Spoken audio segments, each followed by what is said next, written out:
voilà mu nekk loo xam ne nit yi war nañ ci bàyyi xel mais Malal activisme au Sénégal ñu bëri dañ naan est-ce vous êtes des anges ou des démons. xam nga lu ma ci wax.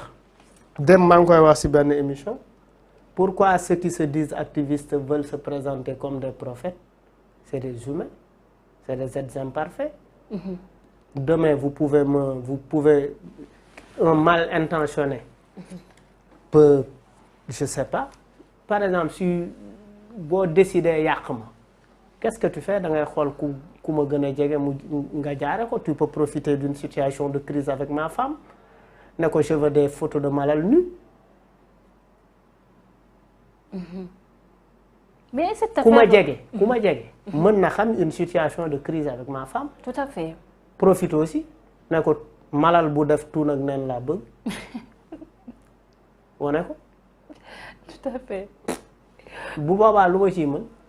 mais Malal cette affaire de kilifa aussi mën nañu wax ne ngeen bëgg ko wala ngeen bañ ko au niveau si biir Y'en a marre dina am benn tache d'huile bu mu def parce que bon. le mouvement Y'en a marre. depuis longtemps. nit yi de loolu leen jiiñ que vous êtes embourgeoisé ñii ne naan da ngeen xeex li nga xam ne mooy impérialisme mais yéen a ngi recevoir ay financements autre part. Oui. Même sur la question des LGBT.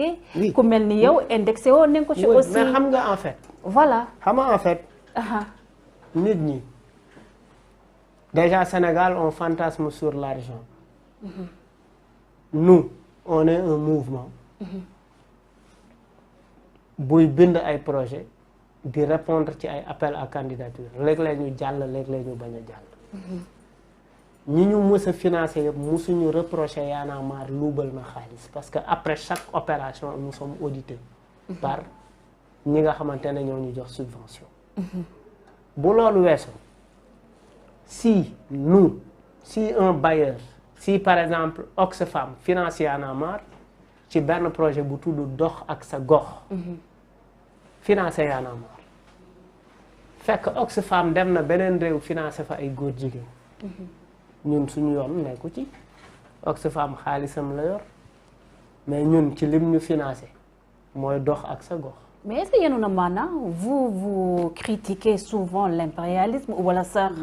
implication mais c'est pas des impérialistes c'est des organisations non gouvernementales. mais mënoo leen détacher aussi si système européen bi aussi Malal. non je suis pas d'accord. c'est-à-dire comment en tant que journaliste tu peux considérer une ONG comme une organisation impérialiste. mais Malal bu ñu xoolee waat histoire rek mun nañoo wax ne ONG yooyu. dañoo soppeeku rek doon léegi jox ma histoire. doon laa la wax li fi évangéliste yi nekkoon autant ba dugal fi li nga xam ne mooy colonisation pour ne pas dire traite négrière aussi Malal aussi. est-ce que le travail que nous faisons avec ces organisations. Est-ce que c'est un travail qui nous demande de changer négativement la mentalité de nos concitoyens sénégalais, non? C'est un travail qui nous permet d'organiser wax ak sa mère. Parce que fal nga sa mère ñëw na ci yow laaj la sa baat nga fal ko. mais est-ce que vous n'êtes pas un peu naïf aussi bu ñu xamee ne ONG yooyu dañoo am aussi leur propre procédé. pour ne pas dire des agendas cachés Malal. mais seen bu ñu amee seen agenda caché ñeneen lañ ko seexal ñun dox ak sa gox lañ seexal ñoom. mooy wax ak sa maire wax ak sa député te wax ak sa maire dafa war parce que léeg-léeg député ñëw ne la dinaa la tabaxal tëli te député amul budget daf la war a représenter assemblée. léeg-léeg maire bi ñëw ne la bu ma faloo maire dinaa def lii ci gox bi dinaa def lii ci gox bi mu falu au lieu mu tabax hôpital waxoon na la ko mu dem defi leneen loolu loo war a waxtaan ak monsieur le maire la parce que dañu war a créer waat conditions yi cette fois-ci population yi taaj maire bi fàttali ko yi mu dige woon càmbar ko xool fi mu ci toll ndax ndenkaane bu amul saytu luubal ba dafay yomb donc en fait yooyu la ñu séq ak organisation yooyu donc c'est aussi simple que ça maintenant j'ai une fois vu une photo circuler ci benn programme bu ñu doon dawal bu tudd dialogue pluriel ay imam sax bokkoon nañ ci et après je vois ci photo bi ñu fléché suma benn waay bu tudd Paco mooy suñu secrétaire général association. ñu jaawale ko avec un défenseur des homosexuels. benn waay bu sant Diouf. Paco rappeur la Pat Ghetto la bokk moo woy Dieynaba Sankuna après ñu wane ñu ci benn photo bu ñu amoon benn réception prix Y'en a marre à l'ambassade des Pays-Bas mooy bi ñu nommé les ambassadeurs de la conscience. ci ambassadeur ci photo yooyu ñu fléché ci ambassadeur u Hollande ne moom mooy dirigeant góor jigéen ñi alors que kooku mu à côté y avait sa femme donc en fait nit ñi dañuy jaxase aujourd'hui internet on sait que internet li muy yàq moo ëpp li muy defar nit ñi ils oublient que man maa ngi tudd Malal Almami Mamoudou Momad Thierno Abdoul Boukari Wahab Talla ñun dañuy jàngale alquran samay maam ñu ngi ci loñ samay maam ñu ngi Sinthiou Bamambé foo dem ci këru diina Sénégal yi boo waxee Talla ñu ne la ñii ay jàngalekat c'est des érudits mais je fais pas prévaloir cela il faut que les gens arrêtent de raconter n'importe quoi et le rôle de la presse c'est d'aller vers l'information c'est de mener des investigations sérieuses ñu ngi wax ci Y'en a marre ni day luubal wala setul mais il faut aller vers l'information il faut aller enquêter sur Y'en a marre. C'est pourquoi vous êtes sur le plateau. Non, c'est pas une enquête. M'inviter sur le plateau et faire un document pour donner sans m'inviter.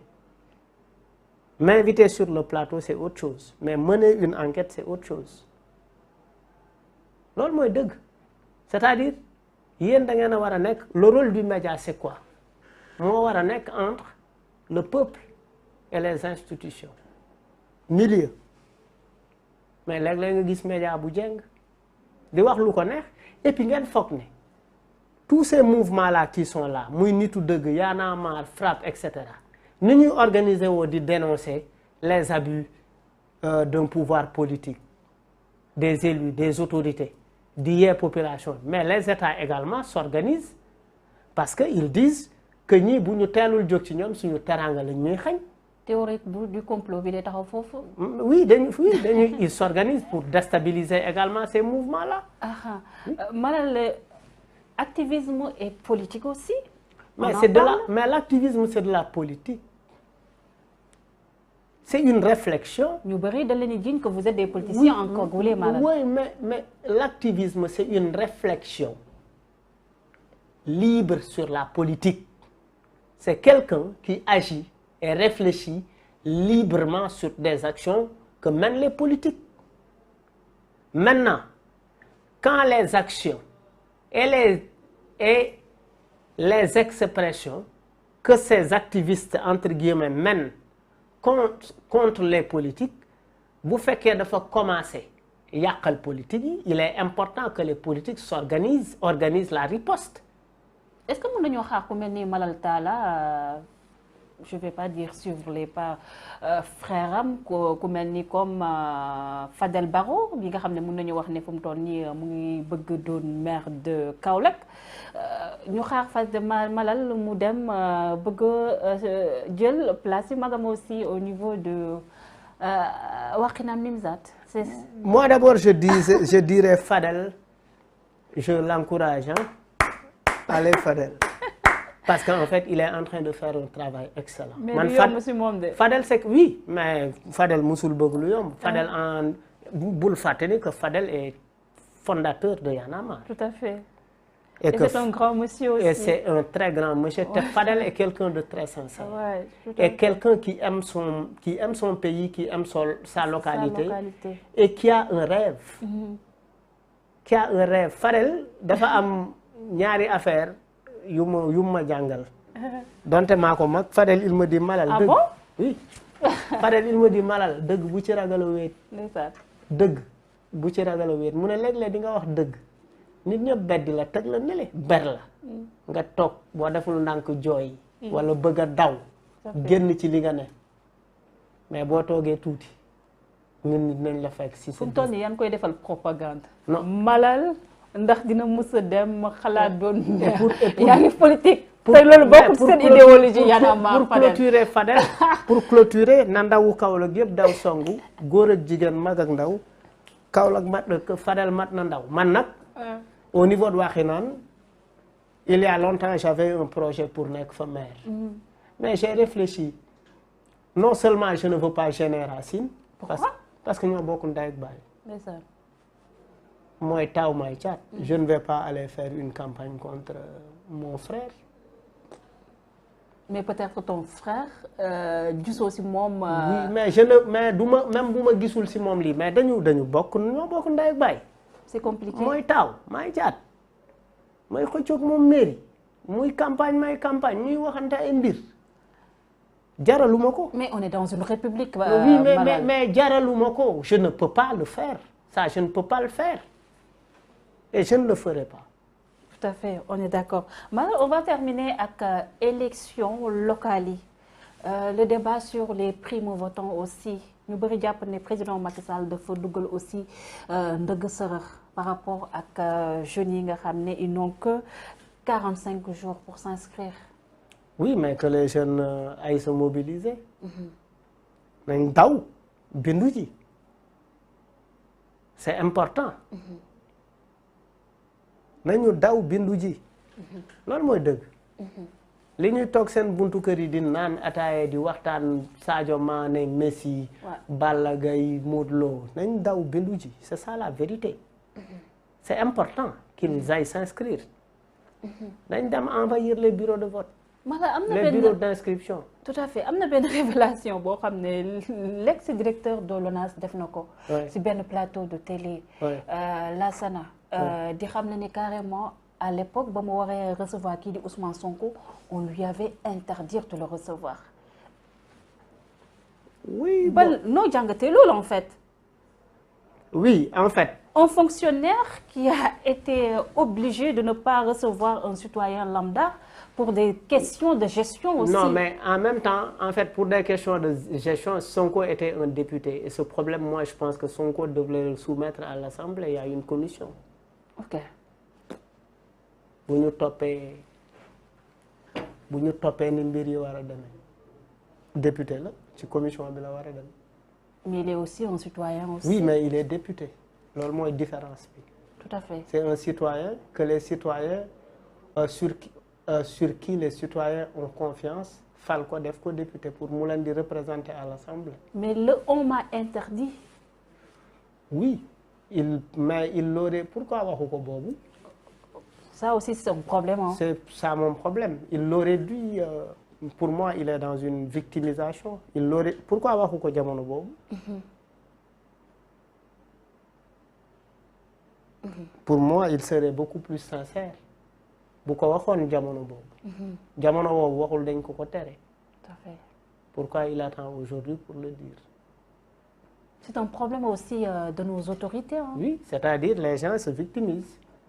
Et les Sénégalais. Tant qu'ils sont dans le système, tant qu'ils comptent avoir une responsabilité dans le système est parfait. Mais quand le système les met de côté, le système est pourri. Et ils ne font pas partie de la... Et ils vomissent cette pourriture.